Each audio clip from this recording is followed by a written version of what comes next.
Oi, Olá, tudo bem com vocês? com a gente tá tudo ótimo, esperamos muito que com vocês também. Eu sou a Renata Eu sou a Larissa. e esse é o podcast Filosofias da Shirley.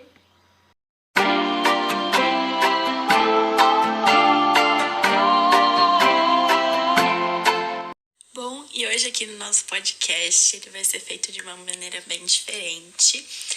Como vocês podem saber já, né? Estamos num tempo de quarentena, então estamos eu e Renata, cada uma isolada em sua casinha. Então a gente vai fazer assim de uma maneira mais diferente, meio que por ligação, assim, para vocês poderem ter essa interação minha e da Renata em conversa e manter a dinâmica do podcast, né? Então, hoje a gente vai falar um pouquinho sobre os nossos sistemas eleitorais. A gente está vivendo em um momento que está sendo falado muito sobre democracia, muito sobre esse sistema eleitoral, né? E tudo que envolve a democracia nesse período que a gente está tendo com o presidente, todos esses problemas. Então a gente achou que ia ser muito interessante trazer aqui esse conteúdo de sistemas de voto, né?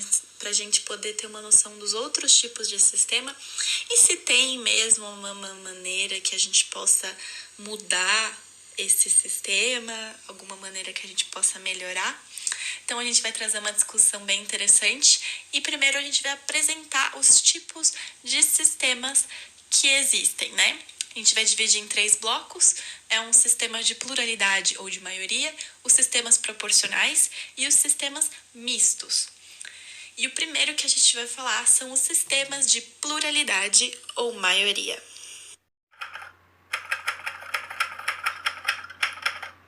Então, o sistema de pluralidade ou maioria é o sistema em que a maioria vence.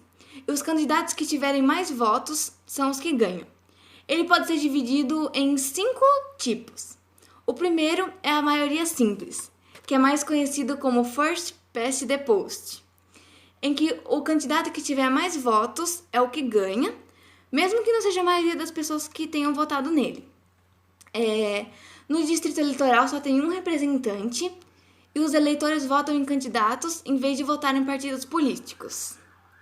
Aí, dentro desse sistema, existe uma tendência de formação de um bipartidarismo. E as pessoas que fazem parte da minoria se juntam para buscar a maioria. No Brasil, esse sistema ele é encontrado de uma forma bem simples, na parte dos senadores, e tem uma alternância entre 1 e 2 representantes. Aí, desse sistema da maioria simples, podem ser divididos em pontos positivos e negativos. Nos pontos positivos, que representa a maioria das pessoas, e os eleitores votam em candidatos em vez de votar em partidos políticos. Já como pontos negativos, é que a maioria não é bem representada. Aí a gente já tem o sistema de segunda votação. No sistema de segunda votação é uma situação que tem 2 turnos, que é mais considerado um percentual mínimo que tem que ser alcançado, normalmente acima de 50%, pelo candidato mais votado. Se o candidato não conseguir esse percentual no primeiro turno, ele vai disputar o segundo turno com outro candidato que também foi mais votado. Esse exemplo tem no Brasil, mas também tem no Parlamento de Mali e na França. Os pontos positivos que você pode enxergar nesse sistema é a possibilidade de uma segunda eleição e também pode ser filtrada a quantidade de partidos e candidatos.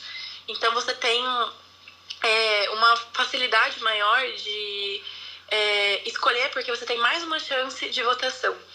Agora, já o ponto negativo é a possibilidade de que o candidato que você quer não acabe não entrando no segundo turno, né? E o fato de que, normalmente, os candidatos que vão para o segundo turno são de extremos em seus posicionamentos, né? Então, a gente pode ter um posicionamento... Normalmente, quem vai para o segundo turno é um pensamento muito puxado para o pensamento de esquerda ou um pensamento puxado para o de direita. Então, você acaba tendo que escolher entre 2 extremos e não escolhendo um meio termo. Então, essa é uma desvantagem, assim, bem forte do sistema de segunda votação. O próximo sistema é o sistema de voto em bloco partidário, em que os partidos vão apresentar uma lista com os candidatos e o eleitor vai votar uma vez em uma das listas. E os representantes vão ser eleitos pelo partido mais votado. Como pontos positivos, temos uma maior contribuição da vontade social e não vai limitar apenas um representante e nenhum ideal. Já como pontos negativos, apesar de favorecer a formação de partidos mais fortes, tem uma quebra da identificação pessoal do indivíduo junto com seu representante. Então, tecnicamente, tem o perigo de uma anulação do indivíduo e das lideranças que vão ter que ser inseridas na estrutura partidária, além de uma quebra da democracia e do surgimento de uma figura autoritária. Já o sistema de voto único e não transferível, não precisa nem falar nada, né? É um sistema com um único voto que não tem como você mudar para outro candidato e para outro partido. Então, o ponto positivo dele é que cada partido apresenta tantos candidatos quanto as vagas e o eleitor vota em apenas um e os mais votados são eleitos. Nesse sistema, o foco passa a ser do candidato e não mais do partido. Então, é muito mais do que um partido representa e mais do que um candidato oferece. Mas, já de ponto negativo, tem um favorecimento dos partidos fracos, pois o que determina a eleição é o carisma do candidato. Então, se o candidato não for muito bom no seu carisma, ele provavelmente vai ter muito problema para se candidatar, porque a parte da propaganda é mais voltada para o partido. Bom, então essa é a última parte desse sistema, que é o do voto alternativo. E nele o eleitor vai receber uma ficha e vai preencher ela de acordo com as colocações que ele ache boas dele individualmente. E se nenhum candidato alcançar os 50% dos votos, o candidato que ficar em último lugar vai ser eliminado e os seus votos vão ser redistribuídos para o segundo candidato que estiver na lista. E esse processo vai ser realizado até que alguém alcance o patamar desejado. Aí, como ponto positivo, temos que esse sistema é julgado de certa forma mais democrática. E como ponto negativo, esse sistema está muito relacionado com uma representação matemática. Fala aí quem não gosta de matemática, né? Já que a organização de quem é escolhido, em ordem de preferência, é um mecanismo de organização dos interesses sociais e envolve uma maior complexibilidade do sistema e muita dificuldade dos eleitores assimilar todo o processo que vai ser feito. Bom, então agora vamos falar do segundo tópico, que é o sistema de representação proporcional. Os sistemas de representação proporcional geram uma proporcionalidade correspondente entre os votos de determinado partido e a quantidade de vagas parlamentares. Ele pode ser dividido em outros dois grupos. Os sistemas de voto único transferível, eles são mais conhecidos como Single Transferable Vote, no inglês.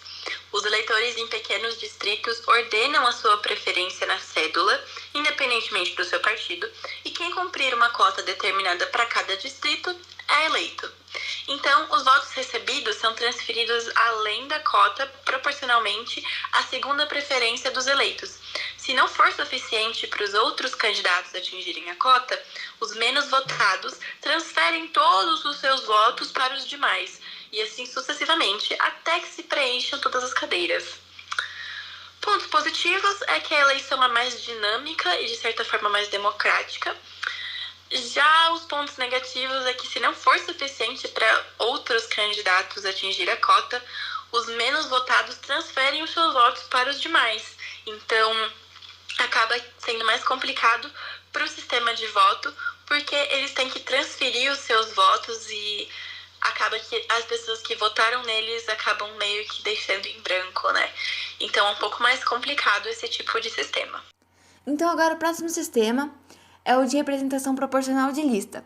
E ele é dividido em 3 tipos. A lista aberta, a livre e a fechada. E também temos um outro tipo, que são as listas flexíveis, que é meio que uma mistura das 3. Bom, então agora a gente vem para o modo mais falado, né? A gente vai abrir o nosso bate-papo aqui para conversar. Não vai ser só uma parte minha, é uma parte da Renata, e a gente vai puxar uma conversa para falar dessas listas, né? Então, vamos lá. A lista aberta. A lista aberta é o que o eleitor pode votar em qualquer um dos candidatos apresentados por qualquer um dos partidos, que não podem estabelecer uma ordem de preferência para os seus próprios candidatos. Então, aí nele, os mais votados são os que são eleitos, né? E aí, como exemplo, os países que usam esse sistema tem o Brasil, o Chile, a Finlândia, o Peru e a Polônia. Então tem bastante país aí que já adota esse sistema da lista aberta, né? Entre eles tá a gente, né? Brasil aí representando com a lista aberta. E aí a gente tem depois a lista livre. E na lista livre, a ordem dos candidatos que vão ser eleitos vai ser definida pelos eleitores. E o eleitor vai ter a opção de votar em diversos candidatos, ou aí sim, hein? Tantas as vagas que forem disputadas, ou ele pode votar também no partido, e dessa forma vai estar destinado seus votos aos candidatos que vão ser apresentados por esse partido. Então isso aí é legal porque, né, se você votar em um partido só, você não tem nem o trabalho de ficar escolhendo um deputado de cada partido, né? Você só vota no partido e ele tem todos os suas preferências, né? Tudo certo, tudo lindo, maravilhoso. Assim, em tese, né? Então, aí as listas fechadas, o partido, ele antes vai dar a ordem para os candidatos e o voto do eleitor vai ser direcionado ao partido. E aí essa ordem vai ser utilizada para preencher as cadeiras de acordo com a votação que for obtida por aquele partido. E aí, se após a aplicação disso, verificar que o partido preencheu 3 cadeiras, elas vão ser ocupadas pelos 3 primeiros candidatos da lista. Essa aí eu achei meio complicada, não sei você. Eu achei ela até difícil de entender aqui. Nossa, sim. Nem sei se ela seria, assim, um sistema muito viável, não sei, eu achei confuso. Achei confuso também. Bom, ele é um sistema mais dominante nos países que optaram pela representação proporcional e ele desperta um interesse, porque é como se o eleitor tivesse uma opção não de um candidato, mas de uma proposta de formulação de parlamento que o partido apresenta, né? Então, tecnicamente, é uma propaganda já formada pelo partido. Isso eu achei bem legal. Só não entendi como funciona, assim, pra gente aplicar, mas... meio estranho. Meio estranho. Então agora a gente tem a outra lista, né? Que é a mais flexível. Que é meio que uma conciliação entre as listas abertas e as listas fechadas. Uhum. E aí, nessas flexíveis, o eleitor pode fazer 2 votos. Nossa, imagina fazer 2 votos. Aí, pois sim. Né? Acho que ia facilitar bastante aí para as pessoas que têm problemas de decisão, assim, tipo eu. Então, eu também. Achei bem interessante ela pra mim. E aí, um voto na legenda vai ser apurado como lista fechada e um voto em candidato vai ser apurado como a lista aberta. Bom, ponto positivo, né? A gente já viu aí a liberdade de escolha do eleitor, que ele pode escolher ainda votar 2 vezes, e o menor custo para as campanhas, né? Acaba sendo mais simples nessa questão, né? E aí, como com pontos negativos, tem uma união do eleitor com o candidato e não com o partido. Por isso é uma política muito complexa. Pois é.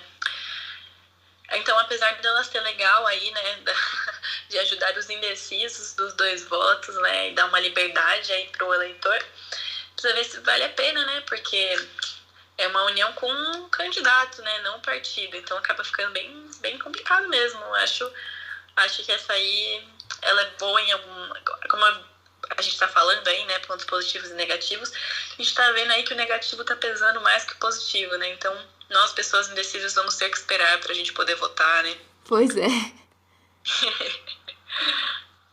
Então agora nós vamos falar sobre os sistemas mistos. E ele é dividido em 2 tipos, o de combinação e o partidário. O de combinação é em que uma das partes das cadeiras é preenchida pelo voto proporcional e a outra é pelo majoritário. Em alguns países, como o Japão, o eleitor tem direito a 2 votos, um no candidato distrital e o outro no partido.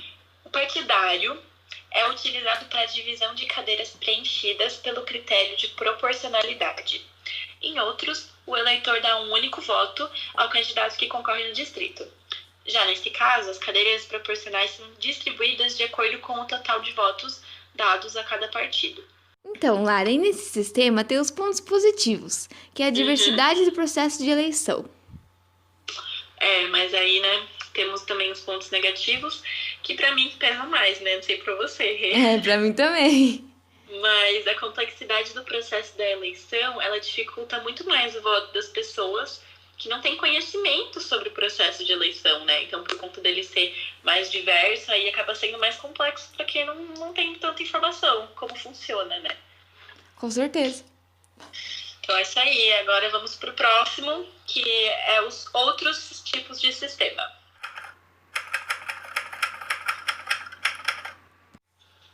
Existem outros 3 tipos de sistema, entre eles o sistema de voto único não transferível. Ele é conhecido no inglês como Single Non-Transferable Vote. O eleitor vota uma única vez em um único candidato em um pleito com mais de uma cadeira a ser preenchida. Os candidatos com os maiores números de votos conseguem as cadeiras. Ele é mais usado no Afeganistão e na Jordânia. Aí o próximo é o sistema de votos limitados, que é similar ao voto alternativo, onde os eleitores votam menos que o número de candidatos e os lugares são ocupados pelos mais votados. É usado em Gibraltar e para o Senado da Espanha. O último é o de contagem modificada de borda. Os eleitores votam em uma ordem de preferência e os candidatos recebem pontuação de acordo com a ordem de preferência. Os mais pontuados recebem o cargo. Mas esse tipo de sistema, na verdade não é nenhum sistema, né? Só uma contagem, é usado somente no Nauru. E como eu não sou muito boa em geografia, eu não faço nem ideia de onde fica o Nauru.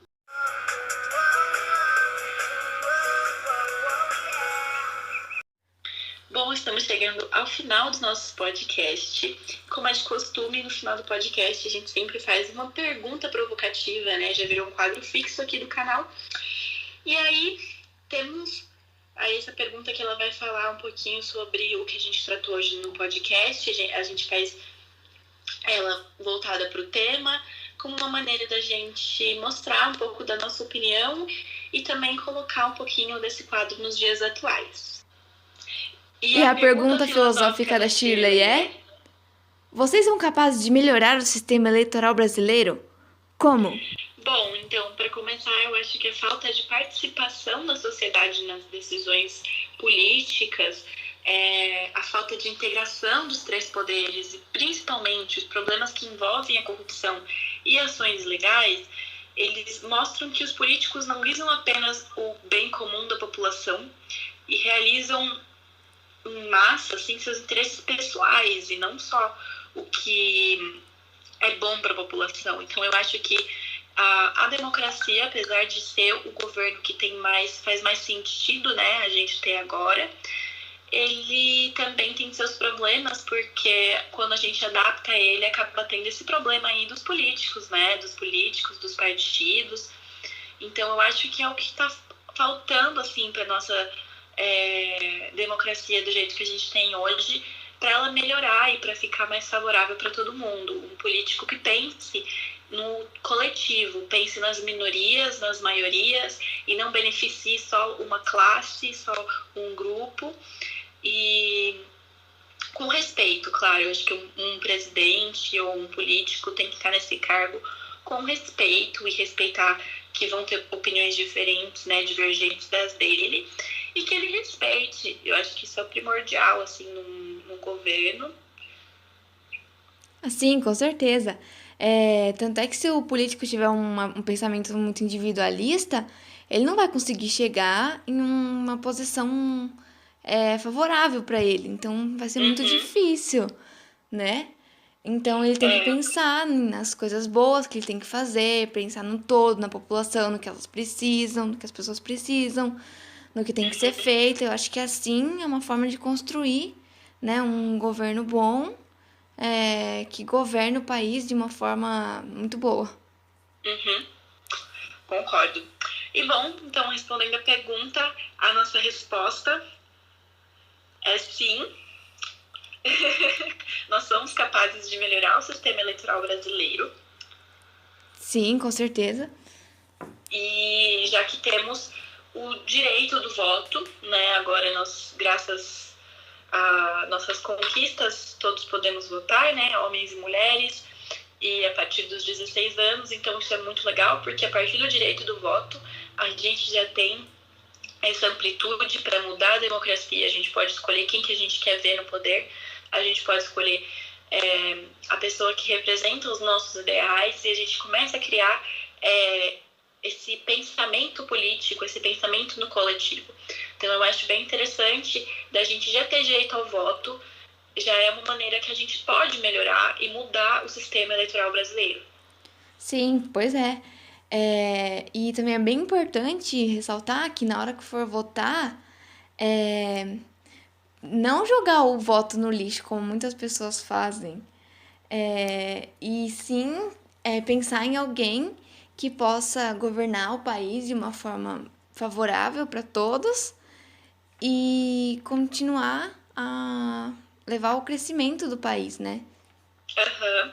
Eu acho que também é muito importante a gente ter discussões e debates nas escolas e ser incentivado isso mesmo, porque a partir do momento que você tem aulas com professores que incentivam o pensamento próprio, que incentivam que você tenha um pensamento e uma posição política, não necessariamente uma posição, mas entender a história do mundo, de partidos e ver como é que as coisas funcionam, tentar entender a política para também votar melhor, né?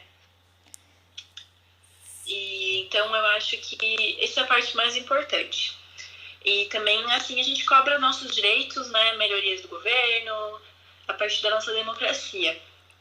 Mas eu acho que, apesar de tudo isso, da gente poder fazer essa mudança a partir do nosso voto e cobrar também, né? Uma coisa muito importante é a gente cobrar quem está no governo. A gente não pode deixar ele lá e ver ele fazendo porcaria e não ir atrás, né? A gente vive numa democracia porque a gente pode ter liberdade de expressão para se expressar se a gente não estiver gostando do governo e com pessoas que vão nos representar e representar nossas escolhas, né? Sim. Então, eu acho que isso é uma coisa que a gente pode fazer, mas ao mesmo tempo a gente não tem como fazer uma mudança muito drástica, né, com as nossas próprias mãos. A gente não tem como ir lá e todos terem participação numa votação, por exemplo, para ver quem que vai ser ministro, né, que nem nesse momento que estamos levando podcast, estamos sem ministro da saúde. Então, por exemplo, a gente chega lá e assume o cargo do nada de um ministro da saúde. Então, eu acho que ao mesmo tempo a gente nem tem como fazer uma mudança drástica com as nossas próprias mãos, sabe? Não tem como a gente ir lá e achar que a gente vai fazer a diferença só a gente ir lá e mudar. Que às vezes parece ser mais simples, né? Mas na verdade não é. Bom, então aí a gente achou como solução 2 tipos de sistemas que a gente acha que, assim, combina mais, que a gente pode usar como alternativa, mas particularmente a gente acha que esse sistema é o mais viável para o Brasil, né? Então, vamos falar um pouquinho sobre... falamos um pouquinho sobre, na verdade, né? Já falamos. Então, vocês podem voltar aí, se vocês não lembrarem o que eles são. Mas a gente vai falar aqui quais que a gente acha que se aplicariam muito bem no Brasil. O primeiro é o voto único e não transferível. E o segundo é o voto alternativo. Então, a gente teve esses 2 tipos de votos que a gente achou que foi, assim, mais interessantes, né, pro nosso país, assim. Mas que também eles têm seus defeitos e seus problemas, então, né, não tem como, a gente não foi criado ainda um sistema perfeito que combine perfeitamente com o Brasil, né? Mas o único defeito aí desse sistema único não transferível, como a gente já falou, é que não tem o favorecimento dos partidos fracos, né? Mas, ao mesmo tempo, é uma coisa muito boa que a gente achou, né? É a eleição do carisma do candidato. Então, a gente achou muito importante isso, a importância que a figura de um presidente exerce, né? A gente sabe que o presidente não toma todas as decisões, ele precisa primeiro ser aprovado as decisões dele pelo conselho. Então, eu acho que a escolha de um candidato que represente nossos ideais é mais importante do que o partido, muitas vezes. Então, no Brasil principalmente. Então, acho que essa conclusão aí, né, que eu e Renata chegamos. Sim. E, bom, acho que a gente vai ficando por aí. A gente espera que vocês tenham gostado muito. Não se esqueça, se você gostou, compartilha aí no grupo da sala, nos grupos de estudos aí que vocês estão falando sobre assuntos políticos. E, bom, foi isso. Espero que vocês tenham aprendido alguma coisa e que tenha ajudado vocês de alguma maneira. Nós gravamos podcasts aqui toda terça e quinta, então trazemos assuntos bem diversos. Então, algum assunto vai te agradar, né? Aqui nas nossas filosofias da Shirley. A Shirley sempre traz assuntos incríveis pra gente falar. Então, espero que vocês tenham gostado. Um grande beijo. Isso, um abraço para todos vocês. Um abraço virtual. E até a próxima.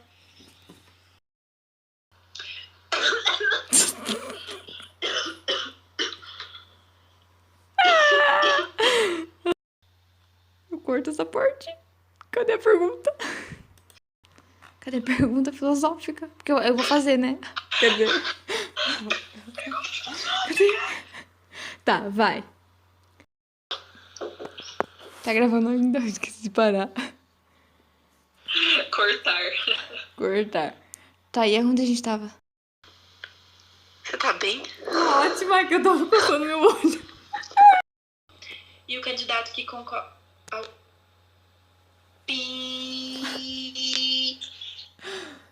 Ai, calma aí, vou falar. É mais fácil, né? Você tem mais opções, né? Não, apaga isso como... Volte. E eu esqueci que tinha um volte, então a gente volte. Eles são...